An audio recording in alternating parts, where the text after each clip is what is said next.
Hello दोस्तों, नमस्कार। आप देख रहे हैं ट्रेंडिंग न्यूज। आपको रखे हर खबर से वाकिफ। चलिए देख लेते हैं फटाफट 5 मिनट में 25 खबरें। दिल्ली की मंत्री आतिशी ने जेल में बंद अरविंद केजरीवाल को लेकर मंगलवार को कहा है कि केजरीवाल के सीएम पद से इस्तीफा देने की कोई वजह नहीं है, वह दोषी करार नहीं दिए गए हैं।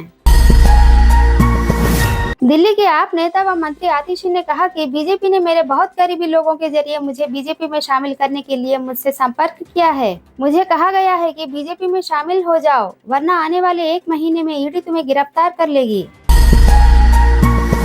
पतंजलि के भ्रामक विज्ञापनों के मामले में मंगलवार को पेश हुए योग गुरु रामदेव और आचार्य बालकृष्ण को सुप्रीम कोर्ट ने लगाई फटकार। सुप्रीम कोर्ट ने कहा है कि आपने सारी हदें पार कर दी, बस कहने को है आपकी माफी, हमें स्वीकार नहीं।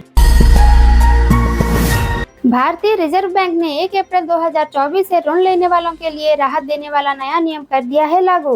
अब तय समय पर ईएमआई नहीं भर पाने पर आपको पेनल्टी के अलावा कोई भी अतिरिक्त चार्ज नहीं देना होगा।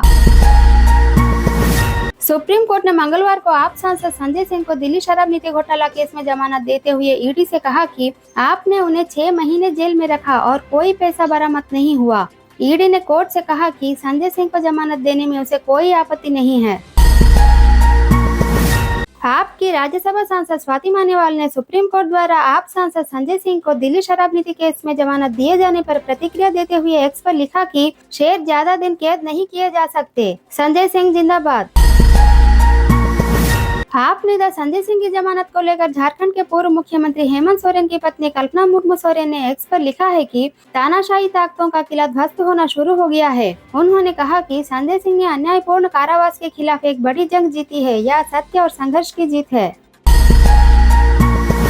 कांग्रेस ने राजस्थान के नागौर से बीजेपी प्रत्याशी ज्योति मिर्धा का एक वीडियो एक्स पर शेयर किया है, जिसमें वो कह रही थी कि संविधान में बदलाव करने के लिए लोकसभा और राज्यसभा में बहुमत चाहिए होता है। कांग्रेस ने कहा है कि बीजेपी संविधान को खत्म कर जनता से उनके अधिकार छीन लेना चाहती है।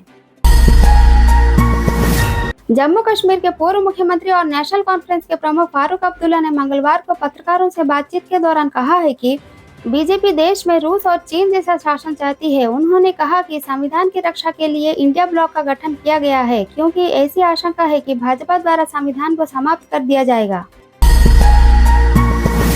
पीएम मोदी की भ्रष्टाचारी कितना ही बड़ा क्यों न हो, उस पर एक्शन जरूर होगा बयान पर जम्मू कश्मीर के पूर्व राज्यपाल सत्यपाल मलिक ने प्रतिक्रिया देते हुए एक्स पर लिखा है कि मोदी जी, मैंने भ्रष्टाचार में शामिल जिन व्यक्तियों के बारे में बताया था वो सब आपके पार्टी में ही है और उन पर कोई कार्रवाई नहीं हुई, ऐसा क्यों?